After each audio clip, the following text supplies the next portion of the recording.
sobre los hechos delictivos ocurridos entre el 26 y el 27 de septiembre en Iguala, Guerrero. Han sido 33 días muy difíciles y dolorosos, sobre todo para quienes no saben el paradero de sus hijos, pero también 33 días en los que no se ha dejado un día sin que haya habido una acción de búsqueda, sin que haya habido una acción con el propósito de encontrar a los desaparecidos por parte del gobierno de la República. También han sido 33 días en que los mexicanos hemos vivido la angustia, la indignación de la desaparición de 43 jóvenes estudiantes con quienes nos hemos solidarizado todos. El gobierno federal ha encabezado un gran esfuerzo en lo que se puede considerar una de las más complejas operaciones que se hayan hecho en tiempos recientes. 10,000 elementos, entre policías, soldados, marinos, ministerios públicos, investigadores y peritos, que han estado en la zona buscando la pista precisa para la ubicación de estos jóvenes. En la anterior conferencia les precisé que teníamos detenidos a quienes privaron de la vida a 6 personas en Iguala el 26 de septiembre y también a los que detuvieron, secuestraron, trasladaron, integraron al grupo de personas de la organización criminal Guerreros Unidos. Se detuvo a Sidronio Casarrubias Salgado, quien es el líder del grupo criminal que corrompió y se apoderó de las policías municipales de Iguala y Cocula. Además, se logró la aprehensión de quien tenía el mando y tomó la decisión que originó este doloroso evento, el expresidente municipal de Iguala y su esposa. Hoy, a unos días de esta conferencia, hay más avances. Se logró la ubicación y detención de Patricio Reyes Landa, alias El Pato, y de Jonathan Osorio Gómez, alias El Jona, quienes fueron detenidos en el poblado de Apetlaca, municipio de Cuetzala, de Progreso, en el estado de Guerrero. Estas 2 aprehensiones derivaron en la localización y detención en Cocula de una tercera persona de nombre Agustín García Reyes, alias El Chereje. En pantalla se encuentran las fotos de los 3 detenidos. Los 3 capturados son miembros de la organización criminal Guerreros Unidos y al rendir su declaración confesaron haber recibido y ejecutado al grupo de personas que les entregaron los policías municipales de Iguala y Cocula.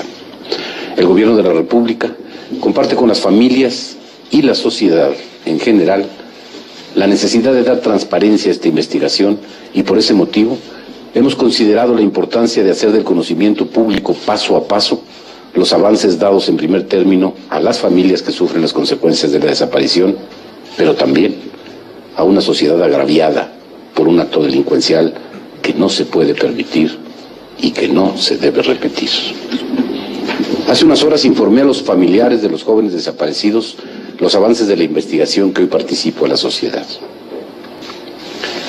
Sé del enorme dolor que produce en los familiares la información que hasta ahora hemos obtenido, un dolor que compartimos solidariamente todos. Los testimonios y confesiones que hemos recabado aunadas al resto de las investigaciones realizadas apuntan muy lamentablemente al homicidio de un amplio número de personas en la zona de Cocula. En la búsqueda de la verdad, mi obligación es ceñirme a lo que consta en las averiguaciones y es por eso que los he convocado a esta conferencia de prensa. Las imágenes y videos que se presentan son con el propósito de que la ciudadanía que ha sido víctima de estas personas pueda reconocerlos y denunciarlos. Quiero dejar muy claro que lo que hoy presentamos son avances de la investigación, no son ni pretenden ser las conclusiones de la misma. La investigación continúa su curso. Veamos los avances paso por paso. Como podemos apreciar en el mapa, el grupo de jóvenes salió a bordo de 2 camiones Estrella de Oro de la Escuela Normal Rural Isidro Burgos en Ayotzinapa, rumbo a la entrada de la ciudad de Iguala. Posteriormente se trasladaron a la terminal de autobuses, donde tomaron otros 2 camiones de una empresa.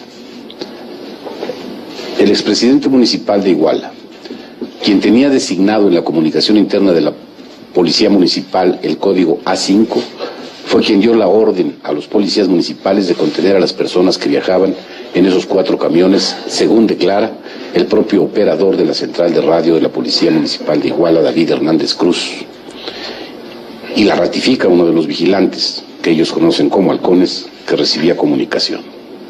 Es en este mismo evento, como se ha informado, los policías municipales de Iguala privaron de la vida a 3 normalistas. El expresidente municipal se encontraba en esos momentos en el informe que daba su esposa sobre sus actividades frente al DIF municipal.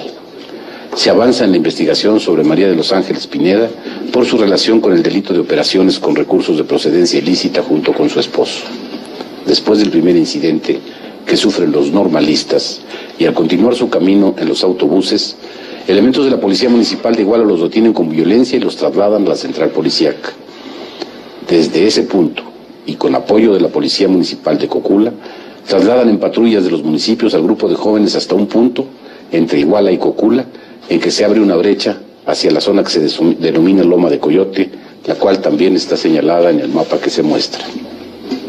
Ha quedado acreditado por las investigaciones del Ministerio Público Federal que en este punto, entre Iguala y Cocula, los policías municipales entregaron a los retenidos a miembros del grupo criminal Guerreros Unidos.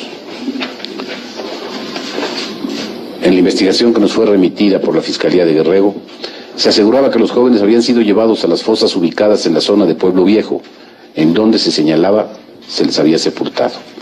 Hasta el momento, los peritajes realizados nos han permitido obtener la certeza de que los restos encontrados en esas primeras fosas, las de Pueblo Viejo, no son las de los jóvenes estudiantes, y también se ha logrado determinar la plena identificación de 4 de las personas que se encontraban en esas fosas, las cuales fueron asesinadas en el mes de agosto, es decir, un mes antes de los hechos.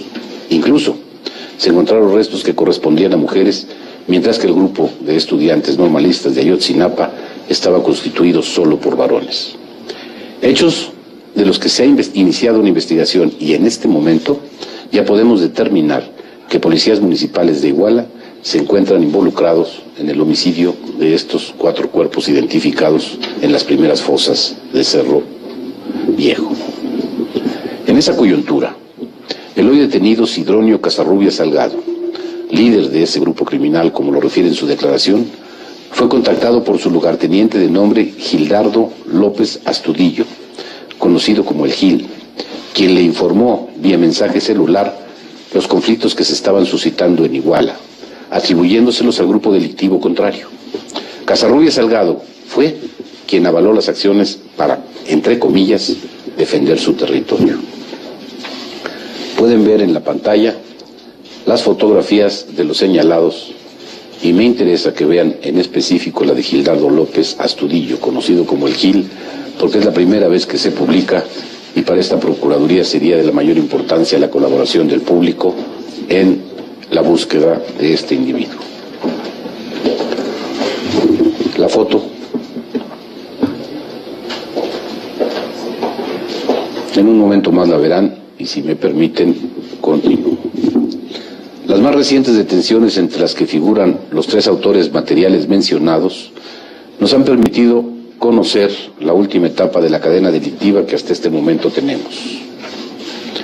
Los últimos 3 detenidos declaran que en la brecha que lleva al paraje Loma de Coyote, recibieron de los policías municipales a un número de personas que no pueden precisar con exactitud, pero que uno de los detenidos estimó en su declaración en más de 40 personas.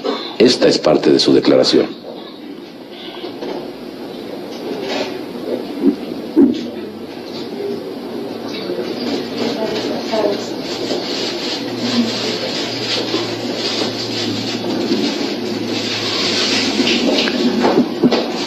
Despierten aunque tiene el video. ¿Cuántos estudiantes había? Dicen que eran 44, pero así que los había contado uno por uno, ¿no? ¿Quién dijo? Ellos dijeron, ¿no? ¿Quién? El Pato y el Nueve, que decían, son 44 o 43. Así yo no lo soy, porque los había contado uno, pues sí eran más. Entonces de ahí se pasó el Pato. ¿Y en dónde venían los 43, los 44? Venían en la camioneta más grande.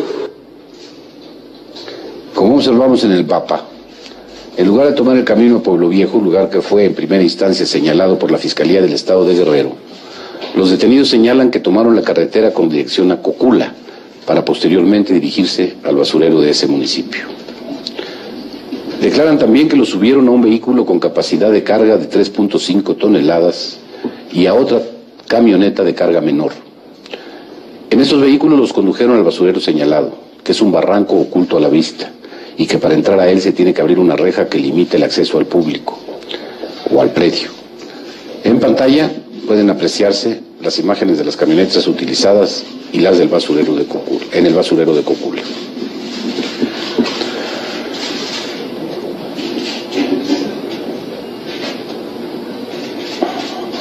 uno de los delincuentes, quien tenía designada la función de halcón informante, declara haberlos visto pasar por el punto en que tenía la encomienda de vigilar. 2 de los detenidos declaran que algunas de las personas que trasladaron al basurero de Cocula llegaron o sin vida o inconscientes, y que los otros fueron interrogados por integrantes del grupo criminal para determinar quiénes eran y las razones de su llegada a Iguala. Después de estas imágenes veremos las imágenes de esta declaración.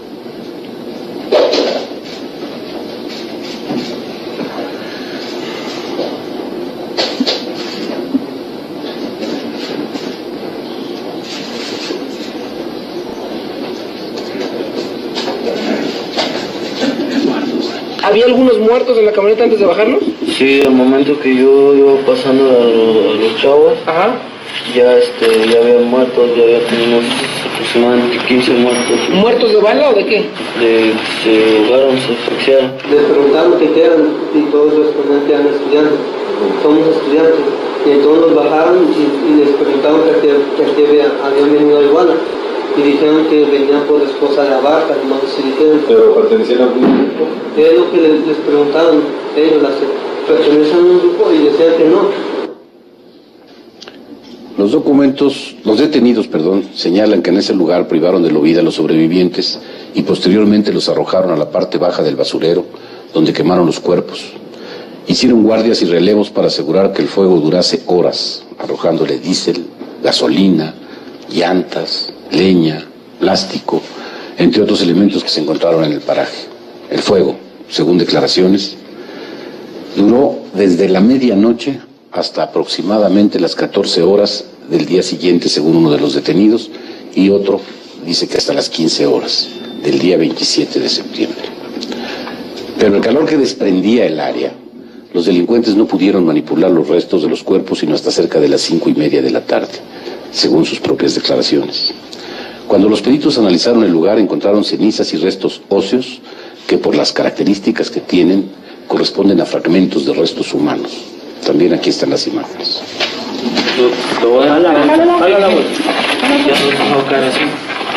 Y entonces cayéndose así, ya dice al terco, la rana o el pato, los agarraban y los iban acomodando. Llévate, si quieres, ocupamos estas mismas así como si fueran cuerpos. ¿Quieres que te ayude alguien? Como que te ayude alguien. No, porque los que estaban vivos se levantaban y ya los agarraban y ya los cargaban. Entonces ya ahí los ponían y le decían, no vas a decir, y los tiraban. ¿Había algunos muertos en la camioneta antes de bajarlos? Sí, al momento que yo iba pasando a los chavos, Ajá. ya había muertos, ya había como unos aproximadamente 15 muertos. ¿Muertos de bala o de qué? Se ahogaron, se asfixiaron. Así los iban dejando, ya los que los agarraban, ya por aquí les tiraban. Ya entonces los demás los jalaban de las patas o ya sea de las manos y los iban acomodándose ahí. Ya los demás chavos los que quedaron vivos quedaron de este lado. A los vecinos, a mí me dijeron, tú jálate los que ya están muertos a la orilla del basurero. Como está alto, entonces póngale que por aquí los acarré con el vino, así cargando. Ajá. Y aquí había otros 2 y esos 2 los columpiaban y los aventaban hacia abajo. Mientras nosotros los acarreábamos... O sea, los mataron arriba. No, algunos, a los de encima. Corroboran estos dichos las declaraciones de 2 empleados del área de servicios públicos del municipio de Cocula, quienes en su declaración ante el Ministerio Público señalan que cuando iban a bordo del camión de basura municipal identificado como la unidad 01, fueron interceptados por 2 de los ahora detenidos, quienes les impidieron el paso y les ordenaron que regresaran. Esta versión fue en un primer momento narrada por 2 de los detenidos y posteriormente confirmada por los propios empleados del municipio de Cocula, quien además reconocieron a los detenidos como los mismos que les impidieron el paso, señalando que no se habían acercado a declarar de motu propio en razón de tener temor a represalias. Viendo todo esto entiende uno ese temor. Continuando en el relato de los hechos, los detenidos declaran que cuando bajan al lugar donde se habían arrojado y quemado los cuerpos, recibieron la orden de quien apodan el terco de fracturar los restos de los huesos calcinados para ser depositados en bolsas de basura negras. Según sus declaraciones, estas bolsas fueron vaciadas en el río San Juan, salvo 2 que uno de los declarantes dice haber arrojado completas. Por favor. Yo tuve participación en eso con el primo, el Chereje y el Peluco, que me recuerdo. ¿Cómo hacías que los cuerpos de arriba se fueran para abajo? Uno nos sujetaba de las manos y otro de las patas y lo colocábamos de manera que se aventara hacia abajo y ya los cuerpos rodando llegábamos hasta donde ya llega lo plano. ¿Qué hicieron cuando estaban abajo?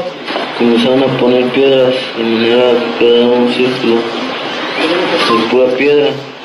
Y ya encima de la piedra se aventaba la llanta y arriba de la llanta se metía la leña. Y ya los cuerpos al principio los iban acomodando así en la plancha y ya después así hasta que se acababan los cuerpos y ya de ahí ¿Les rociaron algo? sí, llegó el guasaco con diésel y gasolina, el cual los bañaron a los cuerpos ahí con la plancha, diésel y gasolina. Y el Duba y el Guasaco le prendió de una orilla y otra.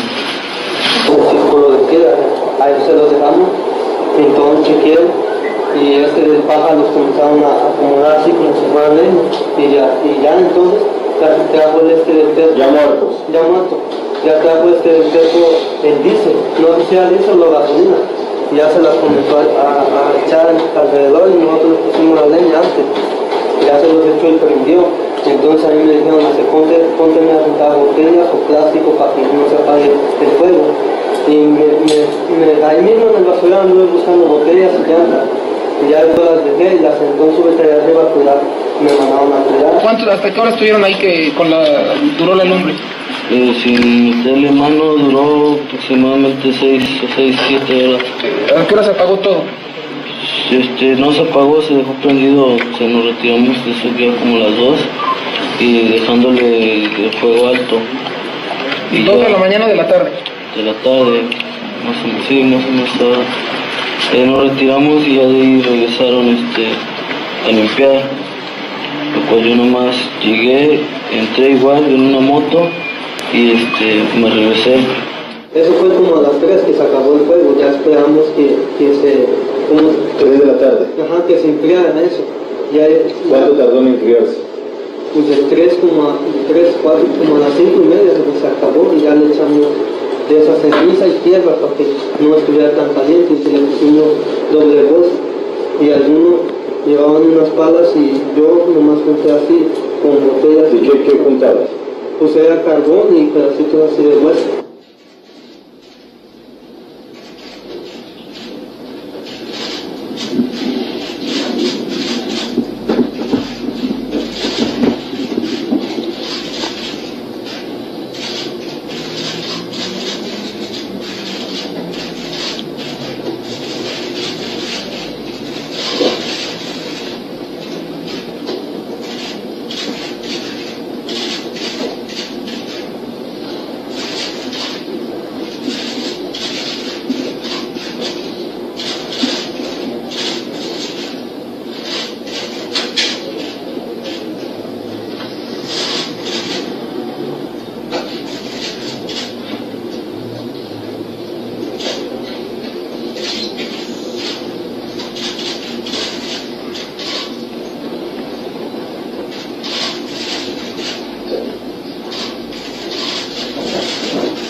Entonces de ahí llegamos a... ¿Y cuántas bolsas llevaban? Eran 8, pero no llenas, se quedan como a la mitad. ¿De qué tamaño eran las bolsas? De basura, de las negras.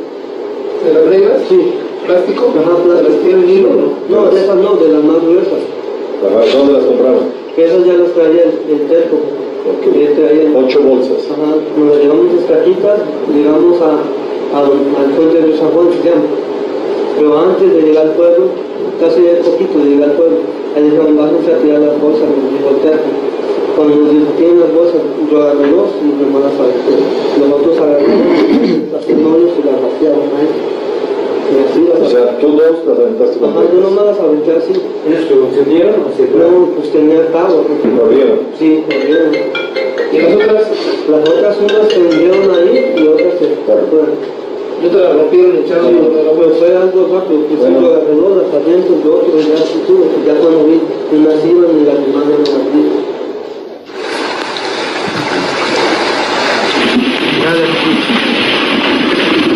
Ya después, aquí las tiré. Sí, ajá. ¿En dónde los tiras? Las aviento así, porque había agua y se las llevó. Perfecto.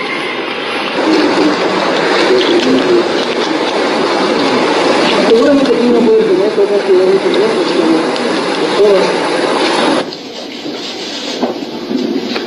Fuerzas federales, investigadores y peritos recorrieron la zona señalada por los detenidos, como ustedes lo acaban de ver en las imágenes.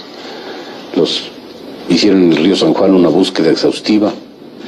En esta búsqueda y en el cumplimiento de su deber, por desgracia para las instituciones, falleció ahogado un elemento de la Policía Federal. Buzos de la Armada de México y peritos, tanto mexicanos como argentinos, encontraron restos de las bolsas y su contenido. Una de ellas permanecía cerrada, misma que contenía elementos óseos que hoy podemos confirmar que por sus características corresponden a restos humanos. Les pido sigan viendo las imágenes.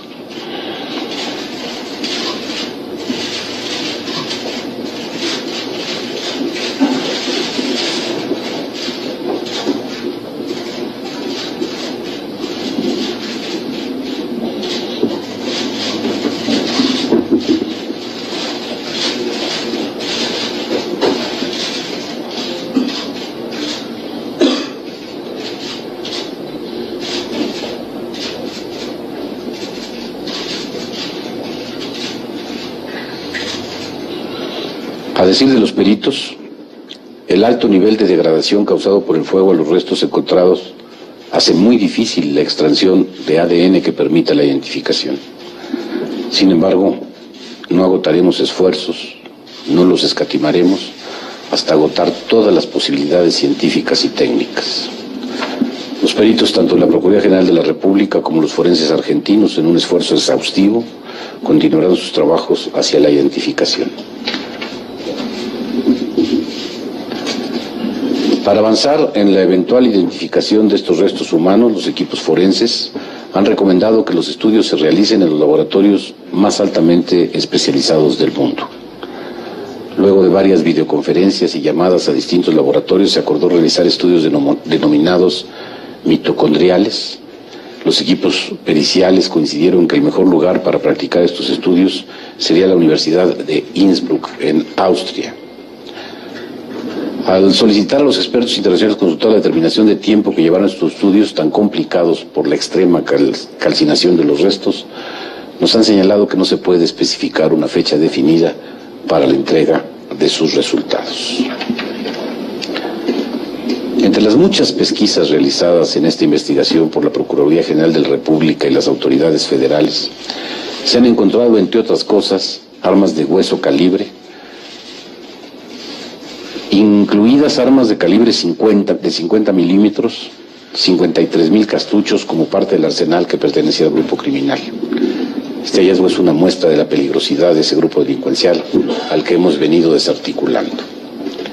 De lo que se desprende hasta este momento de las investigaciones, quiero dejar muy claro que no hay evidencia alguna de que los estudiantes de Ayotzinapa formaran parte o auxiliaran a grupo criminal alguno. Las autoridades federales continúan en la búsqueda y aprehensión de todos los identificados como participantes de los hechos.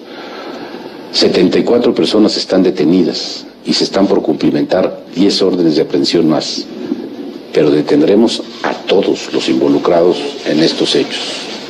Reitero que la investigación queda abierta hasta agotar todas las posibilidades que permitan identificar los restos humanos encontrados en la barranca y en las bolsas localizadas en el río San Juan.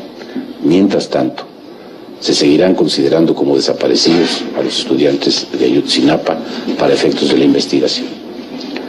Como lo hemos señalado en varias ocasiones, La averiguación está abierta al escrutinio de los coadyuvantes nombrados por los familiares de los desaparecidos, quienes han tenido acceso a ella. Por instrucción del presidente de la República, todas las fuerzas federales participan activa y coordinadamente en lo que ya es una de las investigaciones criminales más grandes de que se tenga memoria. En esta destacan el uso de la tecnología, la inteligencia, coordinación y la distribución del trabajo entre las dependencias del gobierno federal. Es triste presentar estas imágenes. Es una obligación ante la sociedad verdaderamente ofendida, pero el hecho de presentarlas implica una llamada a encontrar las fórmulas para, como dije antes, esto que no se debió dar, no se puede repetir.